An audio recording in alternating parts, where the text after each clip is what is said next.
So in the introduction to each chapter, like Surah Al-Hujurat, what I've done is I've given you the storyline, but I've done something else. I've identified the Al-Mawdu Al-Markazi, the central theme. The central theme of that? No, of the chapter, of the, you see, you go to school or high school. I don't understand your system. You're a high school or college or university? Graduate? University.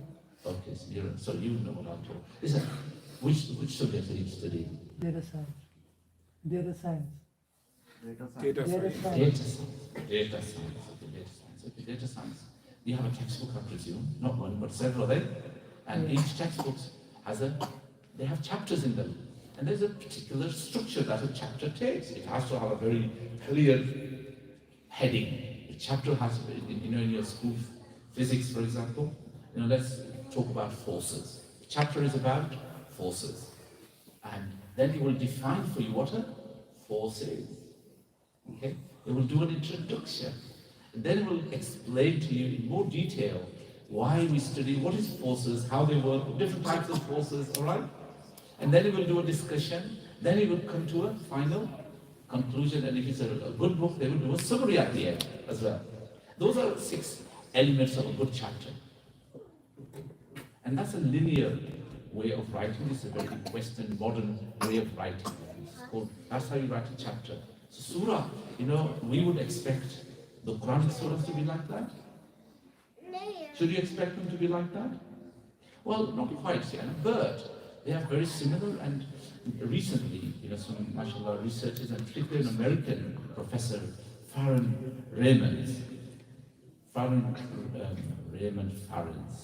Professor Raymond Farrens, he became a Muslim through this study of the structure of the Quranic surah. I don't know what surah.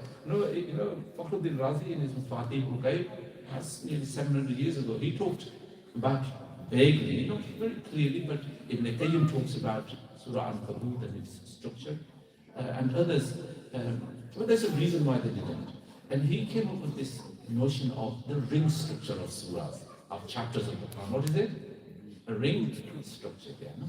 So, let me give you an example there. No?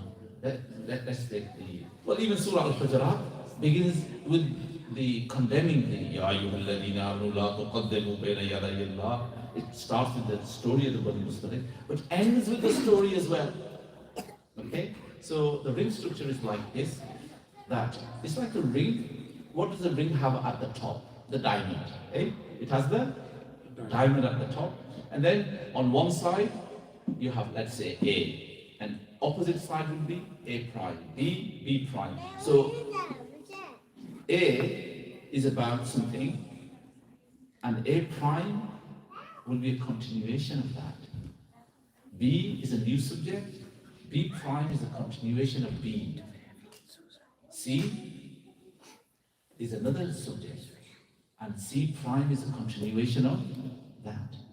That's called a ring structure. It's like a mirror image, okay, lateral inversion of an image. And let me give you an example of Surah Yusuf, for example. Surah Yusuf is one of the most amazing stories of the Quran. And in fact, the Quran calls it Ahsan al-Qasas, the most beautiful story. And, okay, so what does it begin with? The dream of Yusuf. Okay? Where is the dream fulfilled? Where is the dream completed? Towards the end of the story. Right at the end, isn't it? So dream, and the fulfillment is at the end. The brothers next is the brothers hatching a nasty plot. That's right, isn't it? What happens? Penultimate. The brothers saying to Yusuf, "We're sorry." Are you with it? What's the third one? The third one is Yaqub alayhi salam is crying because they're telling that the wolf has eaten him. What is he doing third from the end? Yaqub alayhi salam, what does he say? He says, Inni ajidu riha Yusufa. Inni ajidu riha Yusufa. That's the third. You know, you people might think that I'm gone crazy, but no, I can smell the fragrance of my Yusuf. Okay. That's the third from the end, isn't it? I can go on, and right in the middle, right in the center is what? وَمَا أُبَرِّئُ نَفْسِي إِنَّ النَّفْسَ لَأَمَّارَةٌ بِالسُّوءِ إِلَّا مَا رَحِمَ رَبِّي. What does that mean? And Yusuf says, you know, even I am not innocent. If it wasn't for the kind protection of my Lord, even I cannot be, because لَأَمَّارَةٌ بِالسُّوءِ, this ever commanding nafs of mine, this ego of mine, this selfish ego of mine is constantly telling me to do the wrong. I would not have been saved if it wasn't for my Lord. Illa ma rahmati. What is really saying? Even I, Yusuf, the Prophet of God, pure Yusuf, clean Yusuf, marvelous and magnificent, munificent Yusuf, the kind Yusuf, perfect Yusuf. Even he says, you know, I can't avoid the nafsi. And that's right in the middle of the. But the whole story is what, you know, it's got 27 episodes. I divided it into how many? 27? The whole, and that is what makes this translation, mashallah, is the bestseller now. My producer tells me, you know, I just recognize the automatically as Surah Yusuf, all right? You know, I wasn't even looking at it. You know, this is again, the Quran is a living book. E-kitab zindas. Iqbal says, this is a serious, right? But we Muslims haven't. And you know, he said, my father used to say, Iqbal, when you read the Quran, read it as though it is being revealed to you by the Lord. Do we read it like that? No, sorry, we don't. We are just interested in, you know, the reading verbatim, the Arabic of it, without understanding, without paying attention to what my Lord is saying. Actually, it's a very low level, very, very low level. Sorry to say that. Brothers, I'm not here to come 6,000 miles to criticize you. No, I'm not. I've come to, you know, I love you. That's why I've come, to be honest. To give you something amazing that will, inshallah, you just don't know what you're missing. Seriously. Because I've had people, you know, I gave to one of the administrators of the masjid. He's a Lebanese in Canada. He asked me, you know, and next day he rings, he says, where can you get a whole box of this? I want to give it to people, it is so beautiful. But I've got thousands, you know, we literally on Amazon you will see thousands of reviews. Why? Because people say, you know, Allah's book is amazing. It's nothing to do with me, all right? It's a lot. I'm just a little thing and a little cog in all that. But real thing is the book of Allah's miracle. You know, you really do need to connect with this book of Allah. So, you know, these are the episodes, 29 episodes here. For example, here I go. Young Yusuf dreams. The brothers hatch an nasty plot. Yusuf accompanies his brothers. Yusuf sold as a slave. Okay? You know, Yusuf sold as a slave here, and at the end, what is he? Towards the end, he becomes the king. Or not king. No. Pharaoh is still the king of Egypt, but he becomes, you know, the special advisor, Chancellor of Exchequer, the Prime Minister, you could say. In fact, he had the control of all the treasures, okay, particularly the silos and the granaries.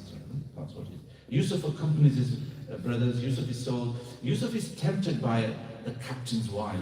Okay, rumors of seduction spread. Yusuf is thrown into the prison. Okay, Yusuf preaches Tawheed in prison. Are you with it? Can you now see the story making sense now? You don't have to say, oh, where does it begin? Where does it end? All right? So that's what I've done. And it's just doing a very simple thing. You know, I'm grateful to Allah for giving me, you know, the ability to be, obviously, it's due to Allah's grace. This is Fadlullah. But alhamdulillah, it's also my background in education and my background in science, one thing scientists are really good at. Is there any scientists here? Anybody in science degree or any scientists here? One thing we scientists are taught is to categorize and classify. We're really good at categorizing and classifying things there, no? Because that's the only way you can really understand. Puri Surat there, no? 20 safe. But Surah Bakra 50 safe there, no? A big chunk, pado is there.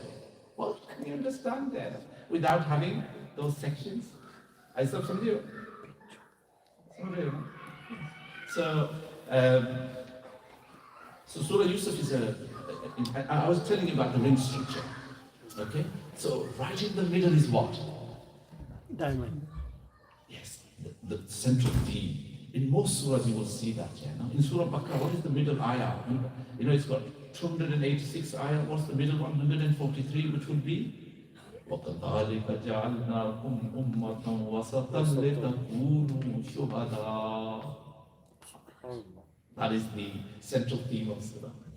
Arja. And central here is what? وَمَا أُبَرِّئُ نَفْسِي. Here, what's your name? Huda. Huda. Here is Allah is talking to you, Huda, and saying to you, Huda, I'm presenting you how a young man succeeded in his life. This is a story of a young man being successful in his life. But look at the ups and the downs, the trials and the tribulations. You don't get rewards. Life is not a bed of roses, the Quran is saying. But I'm sure every one of you here, you must be weird if you haven't had this experience of ups and downs of life. But look at the real thing about this life of Yusuf. Allah says, we want you to live like this. Live like who? Yusuf. Rasulullah used to say, this is my brother. It's interesting. Why do you say that? You might think, oh, no, he's an Israelite. All the way up to where? We are racist people, sadly. You might think, oh, no, we don't have that. We don't, he's my brother. Subhanallah, Rasulullah destroyed racism. And that's also in Surah Al-Hujurat, And major cause of conflict is actually racism, discrimination, bias, and prejudice. Racism actually means being prejudiced, unfair, unjust about others just because you are different from them or they are different from you. And the Quran goes on to say, Quran Sahab read in the Masjid, what is it? Ya ayyuhan nas, inna khalaqnakum min dhakarin wa unsa. We created you from one man, one woman. And that's the other thing. We now live in the Dajjal time where Dajjal is, deception is everywhere. We are being told, oh, you're a boy or a girl. You're a girl or a boy. Am I a man or a woman? Who am I? That's another madness. And Dajjal, that's going around, and it's becoming and this is most, it's just the most weirdest kind of Dajjal and unreal thing, And so we need to teach everybody, you're a wonderful boy, you're going to be a great father. You're a wonderful girl, you're going to be a great mother, okay? And you see, they started ruining motherhood about 30 years ago, officially. Started to make women and girls feel to be a mother is a third-class human. Seriously. And they took legal positions to do it. They took all sorts of things to do that. And today, we have now come to another most dangerous state. And that is why it's so important for us to understand these beautiful stories of Yusuf. So let's go back to this story of Yusuf alayhi salam. So I was telling you about the ring structure of Surah. Did you get something of it? Have you got it? I can't explain in half an hour either. You have to read. I've written a small book called Keys to Understanding the Quran. It's an e-book actually. It's not so you can download that from Amazon. What's it called? Keys to Understanding the Quran. You can just download it from on your Kindle. In that I talk about what is this ring structure, of the Quran. So, in every surah you have this amazing themes, but the point I wanted to make to you was this. If a professor can write a beautiful chapter, it's logical, and you say, wow, eh? Urdu पढ़ेंगे बच्चे ना उर्दू कितने सोने chapter होने से कड़ी मजमून संगीता वा पाकिस्तान दे विच इकोनॉमिक्स दे विच कितने सोने उर्दू जी पढ़े उसमें ना या कितने सोने चैप्टर होने से शुरू से आखिर तक मरबूत रब तक होने दे विच मजमून ये एक ही मजमून है ना आखिर तक नतीजा निकले यार अगर थोड़ा प्रोफेसर रफीक लिख सकना और रब से पढ़ाया रब से ज्यादा जानना we really need to listen. And honestly, sometimes I just, it just blows your mind when you see this is the most beautiful way of writing. So I'm making it easy for people to understand, and that's why I said to you, people are loving it. And my publisher was saying they sold 200,000. In less than 5 years, okay. I don't get any royalties, brother. In fact, I spend, mashallah, my own money to distribute it every year. In fact, my savings I have every year, I don't take them to the next, to the 4th of April. I don't take them. I spend them before that on distributing I've distributed nearly 11,000 to people there. So, but the point is, people are really benefiting from it. That's why.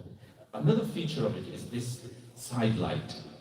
Side light. Your car have a side light, don't you? If you want to turn right, you put the side indicator. So every page I put the side light. This was something, wherever,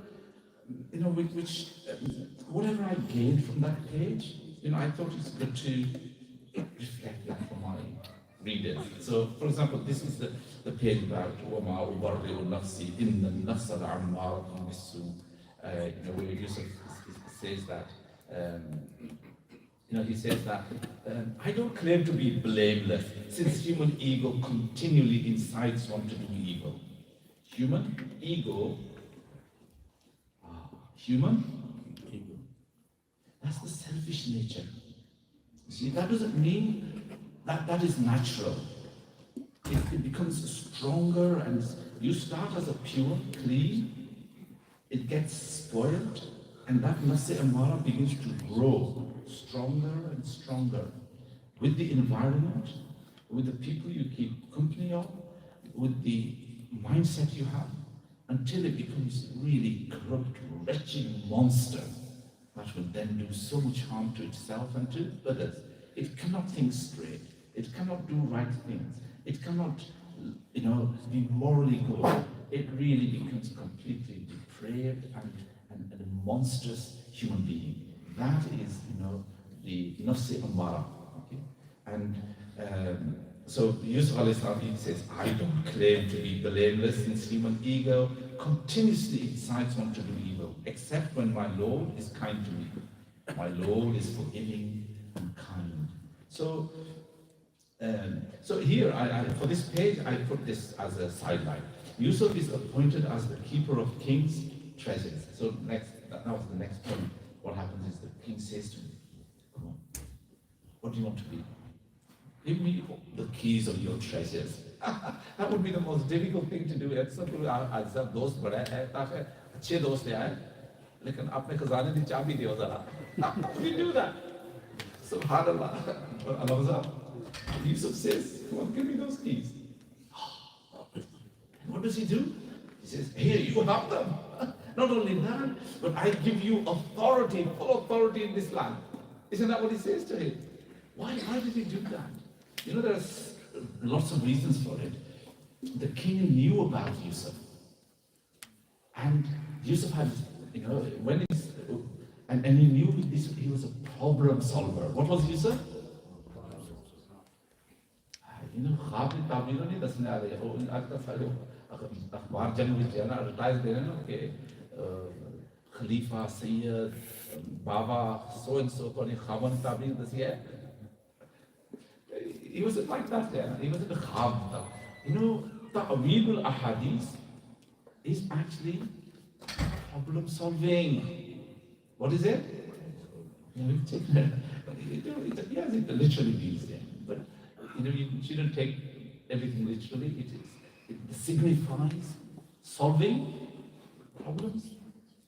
And so when the king had that dream, he didn't just interpret the dream, he said, look, I've got a solution to it. The solution is this.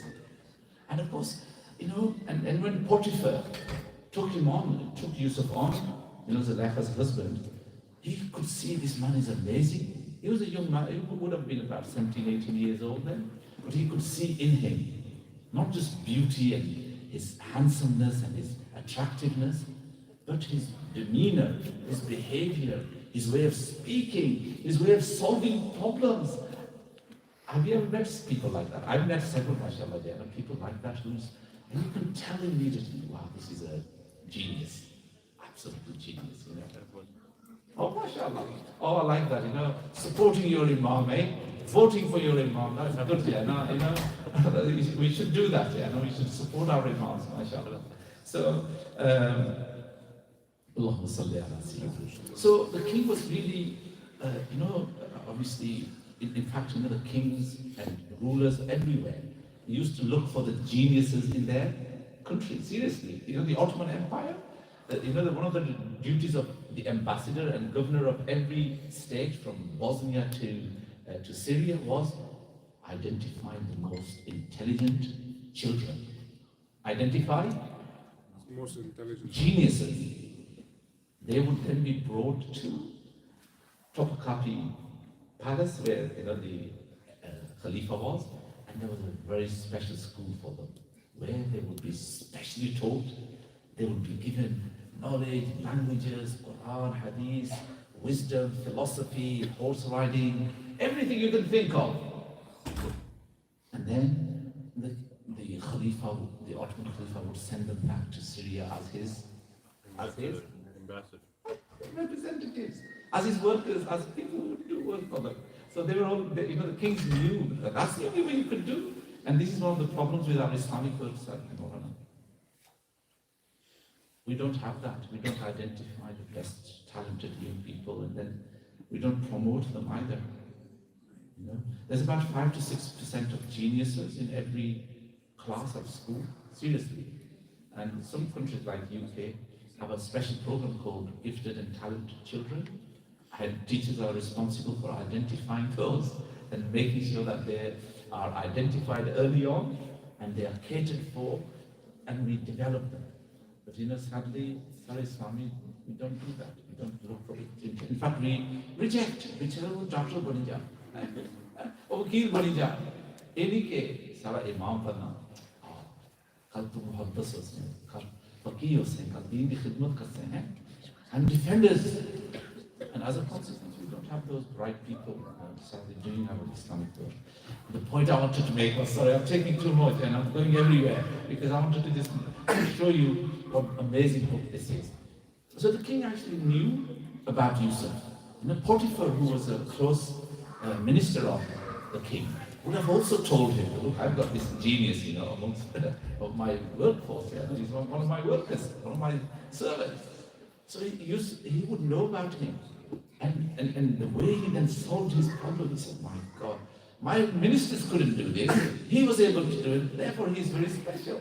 So, that genius of Yusuf came out and he was impressed, and he said, yeah, I have the keys, whatever you want. Not only that, but you live wherever you want. You have full authority in this Egypt. Yeah. SubhanAllah. Anyway, the point I want to really make to you is, it's not about praising my translation of Astaghfirullah. It's to connect you with the Book of Allah, because we are disconnected at this moment. And what I suggest to you is, you can actually download the app of it. We have a free app called The Majestic Quran. If you go to your app store, you can download it. All right? You can listen to Tilawat there, and you can actually read translation and listen to Tilawat, but you can read the translation. But it'll be really good to have this, and this is something which... We also have an Arabic Usmani script as well, which is popular amongst our... So we have a separate one for our Arab brothers who printed that. Just like this English translation, but the Arabic is in Usmani script, so we have that as well. But the point is really, I'm not a salesman, I'm not going to sell to you, I've come to help you to reconnect with Allah's word. So, really... But let me just finish off with something else. I'm a scientist, and wherever I now read anything about natural phenomena or about nature in the Quran, my ears, prick up. And I say, wow, this is just amazing. How could the Quran talk in this way about nature? Let me give you one example. Surah Al-Hadid. Surah Al-Hadid. Surah Al-Hadid has a very interesting verse called where Allah says, وَأَنزَلْنَا الْحَدِيدَ فِيهِ بَأْسٌ شَدِيدٌ وَمَنَافِعُ لِلنَّاسِ. We sent down, we sent down from top to bottom, we sent down the iron. It's a very strong metal, very beneficial for people. But what's the point here? What does Allah say? We send down. What does send down mean? It comes from top to bottom. How did our Mufassirin translate? My own teacher, ICOB Masjid, one of the greatest Mufassir of last century and a great translator of the Quran. His tafsir is in 5 volumes, one of the most popular in Urdu. Even Sahab translates it. हमने लोहा पैदा किया. मैंने पूछा, Sahab, Allah says Anzalna, and you translate it as we created. He says, well, all the Mufassirin say that. And yes, they did, all of them say. But if Allah wanted to say that, He could have used khalaqna, ja'alna, ansha'na. There's 6 words at least for making and creating. Allah didn't use those. Why did He use Anzalna? Oh, subhanAllah. What happened 78 years ago? Geologists, scientists discovered that all the metals on Earth come from where? Where do they come from? Space. They come from space, they come from the stars. In fact, they call them stardust. Why? I was talking to you about atoms then. Where were the atoms created? They created in the stars. They are made in when the temperature is millions of degrees, not thousands. How many? Millions. The pressure is so huge. It's only there that you can make atoms of gold, silver, uranium. And then over the 14 billion years, they have been showering, coming down on Earth in the form of meteorites, asteroids, comets, and such. That is how they have been coming down onto the Earth. But the question is, are you with it? What are the chances and probabilities of making something like, saying something like that? Very, very, very. But no, don't stop here. This is Surah number 57. What is the atomic weight of iron? Anybody doing chemistry? Any boys? Are you doing chemistry? Grade 10 or 11? What grade are you? Sorry? What grade are you, boy? Young man, what grade are you? I'm first year in college. Sorry? First year in the college. Oh, my first year in college. You doing chemistry? I hate chemistry. Oh, well, what a excuse, eh? Anybody here who does chemistry? Well, 55? no, 56. 56 point something. What's the number of the Surah Al-Hadid? Al-Hadid 57. What verse is this? وَأَنزَلْنَا الْحَدِيدَ فِيهِ بَأْسٌ شَدِيدٌ. It's verse 26. What verse is it? Actually, it's 25. But if you're a Shafi, it's 26. Because Bismillah, Imam Shafi counts Bismillah Rahman Rahim as a part of. Surah. So it's Surah, it's ayat number 20. And what's 26? That's the atomic number of ayats. Now, come on, yeah. 3 coincidences all in one verse? I'm not, listen, I trained as a scientist, we look for evidence, we're empirical, we don't believe in conspiracies and suspicious things like this and superstition. No, we're not superstitious. But I honestly, I couldn't but say, Allah, this is just amazing. But this is not just everything the Quran talks about, whether it is about the orbiting of the sun and the moons, they are all presented in such a way that you see, how could the Makkans have no clue of this. Even the Greeks didn't have in that day. Okay, never mind the Muslims there. No? Where does this come from? You know, these are amazing. I'm actually doing interviews on this and I've written about it. If anybody wants to read, if you go to my website, musharrafhussain.com, you can read there, but soon on YouTube as well, on science, I've spoken on this issues of science around here. But that's not, you know, it was just to bring to your attention what an amazing book we have, and yet how little we understand it. But let me finish off with what Duha. Have you got time or are you getting bored and tired? Please continue. No, yeah. Downloading your app. If you can give me 10 minutes, I can show you another miracle in Surah Al-Duha there. No? You want to listen to that? Yeah. Very quickly there. أعوذ بالله من الشيطان الرجيم. بسم الله الرحمن الرحيم. والضحى والليل إذا سجى ما ودعك ربك وما قلى وللآخرة خير لك من الأولى ولسوف يعطيك ربك فترضى. I begin with the name of Allah, the kind, the caring. How I translate Bismillah? Again in that plain English. I begin, because that is what it is really. You get Ashra'u. I begin with the name of Allah, the kind. No, most. You know, that's a bad English. You know, people who don't know good English, they will say the most. Don't, when you put the, and also the word kind is a very powerful word in English. I have a whole book on kindness in English. It's a very powerful word. I begin with the name of Allah, the kind, the caring. You know, and many of you will have heard the merciful, beneficent, benevolent, but do you know what merciful is? It doesn't mean kind here. Merciful is one who has the idea of forgiveness in it. Rahman doesn't have forgiveness. It's about kindness, which is completely different. It's about having empathy and relieving the suffering person from his distress, really. That is what kindness is. That's what Rahma is. It doesn't have anything to do with mercy. But sadly, our early translators followed Christian idea. It was a very Christian idea, the merciful. Okay. I don't want to go down that route. I've written about it. If anybody wants to read why I translated it like that.